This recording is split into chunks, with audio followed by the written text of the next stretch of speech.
এই খাবারটি পছন্দ করে না এমন মানুষ খুঁজে পাওয়া কিন্তু মুশকিল।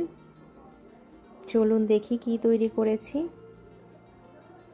নমস্কার, বাঙালিয়ানা হেসেলে সবাইকে স্বাগতম। আজকে আমি তৈরি করব চিকেন বিরিয়ানি। তো কিভাবে তৈরি করেছি এটা আপনাদের মাঝে শেয়ার করব। তো একদম ঝরঝরে হয়েছে আমার বিরিয়ানি এটি, এবং তৈরি করার সময় কিছু টিপস সহ একদম পুরো প্রস্তুত প্রণালীটি আপনাদের মাঝে শেয়ার করব। তো চলুন রান্নায় চলে যাই। এদিকে আমি দুটো মুরগি কেটে ভালো করে ধুয়ে নিয়েছি। দিয়ে দিচ্ছি পেঁয়াজ কুচি, এটা হচ্ছে রসুন বাটা, আদা বাটা, পরিমাপটা মনে 2 চামচের মতোই। তো এখানে 2 চামচ আমি মরিচের গুঁড়া দিয়ে দিলাম, আর এখানে বড় চামচের আমি 2 চামচ টক দই দিয়ে দিলাম। এটা হচ্ছে বাদাম বাটা। তারপর এখানে হচ্ছে কিসমিস বাটা, পরিমাণটা আপনারা বুঝে নেবেন।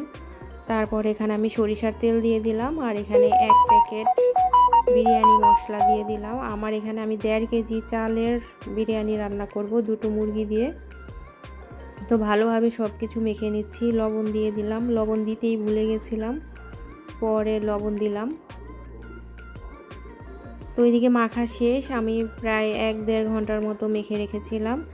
কড়াইতে তেল গরম দিয়ে দিলাম, পেঁয়াজ কুচি। এবার আমি পেঁয়াজটাকে ভালো করে ভেজে নিচ্ছি।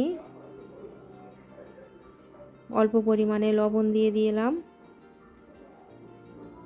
পেঁয়াজগুলো ভাজা হয়ে গেলে আমি অর্ধেকটা উঠিয়ে রাখবো পরে ব্যবহার করার জন্য, আর বাকি অর্ধেকটার মধ্যে হচ্ছে মেখে রাখা মাংস দিয়ে দিব।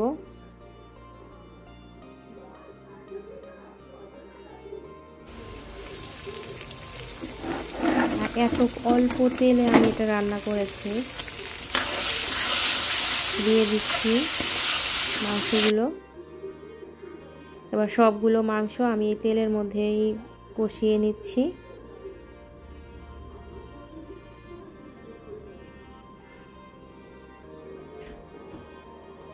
আর এদিকে আমি আরও 1 প্যাকেটের অর্ধেক ইউজ করেছি, আর একটু চিনি দিয়েছি। যেহেতু আমার বিরিয়ানিটা বেশি হবে, এই জন্য আমি এখানে 1.5 প্যাকেট বিরিয়ানি মশলা ইউজ করেছি। আর এদিকে আমি আলুগুলোকে ভেজে নিব, বড় বড় করে আলু কেটে নিয়েছি। তো এগুলো এখন ভেজে নিচ্ছি। পরিমাণ মতো লবণ দিয়ে দিলাম একটুখানি। তো এদিকে ভাজা হচ্ছে, আর এইদিকেও মাংসটাকে বারবার নেড়ে দিচ্ছি, সিদ্ধ হচ্ছে। তো আমি সবসময় বিরিয়ানি রান্না করার সময় একটু ডাল ইউজ করি, কেন জানি আমার কাছে ভালো লাগে। এটা মুগ ডাল।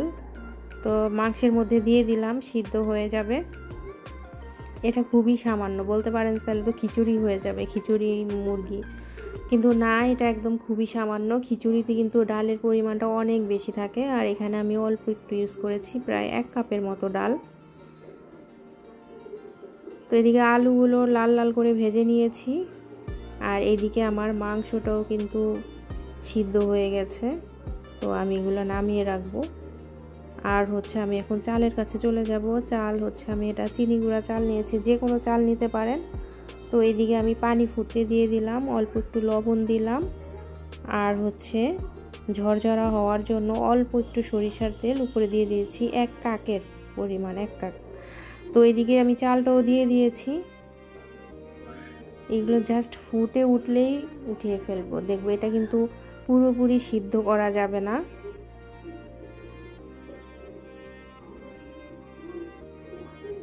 তো ফুটে উঠলেই আমি এটা নামিয়ে নিব। এটা যেহেতু আতপ চাল, বেশি সিদ্ধ করা যাবে না।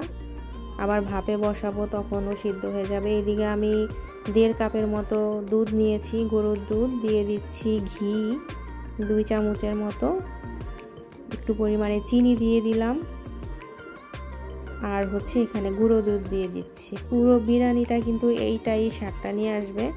তো ভালো করে নেড়ে নিচ্ছি, দুধটা গুলে নিচ্ছি। এদিকে আমি যেই কড়াইটার মধ্যে বসাবো, যে পাত্রে, সেটাকে আমি একটু গরম করে এটার মধ্যে একটু তেল দিয়ে দিলাম, যাতে নিচে লেগে না যায়। তো এখন হচ্ছে আমি সেই ভাতটা দিয়ে দিচ্ছি, একটা লেয়ার করছি। তো আবার এখন আমি ওই দুধের যেই মিশ্রণটা, ঘি গুঁড়া দুধ, সেটা দিয়ে দিলাম। আর আমি একটা লেয়ার করেছি, সেটা ভিডিও হয়নি, মাংস, তারপরে হচ্ছে আবার রাইস দিলাম, এখন আলু দিয়ে দিয়েছি। এখন এর উপরে ভাজা পেঁয়াজটা ছিটিয়ে দিচ্ছি। এখন আবার আমি রাইসগুলো দিচ্ছি। এরকম আমি 2টা লেয়ার করলাম, যেহেতু আমার পাত্রটা অনেক বড়। তো ভাতগুলো দিয়ে এবার আবার আমি সেই দুধের মিশ্রণটা একটু দিলাম।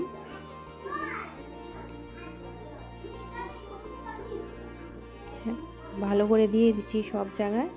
এবার আমি মাংস দিয়ে দিচ্ছি।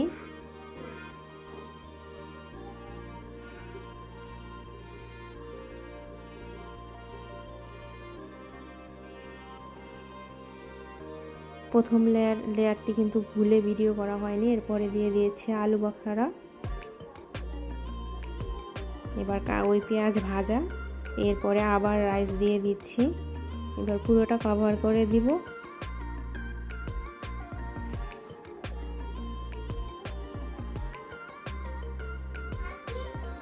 এরপরে পুরো দুধের যে মিশ্রণটা ছিল আমি পুরোটাকেই দিয়ে দিয়েছি।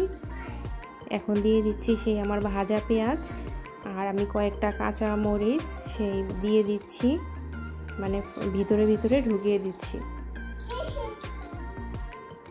তো একদম পুরোপুরি রেডি। এখন চুলে ভাপে বসিয়ে দিব আধা ঘন্টার জন্য, কারণ সব তো সিদ্ধ করাই। তো চলে আসলাম আমি বিরিয়ানি নিয়ে, একদম রেডি। এবার পরিবেশনের পালা। খেতে ভীষণ মজা হয়েছে, আর আমি বুঝতে পারিনি এতটা ভালো হবে। তো আমি আবার এতটা পারদর্শীও না বিরিয়ানি রান্না করায়। তো আপনারাও জানাবেন এরকম করে খান কিনা আপনারা। তো আজকে এই পর্যন্তই। সবাই ভালো থাকবে, আর দেখুন কতটা ঝরঝরে হয়েছে। তো কথা হবে অন্য কোনো রেসিপিতে। সবাই ভালো থাকবেন।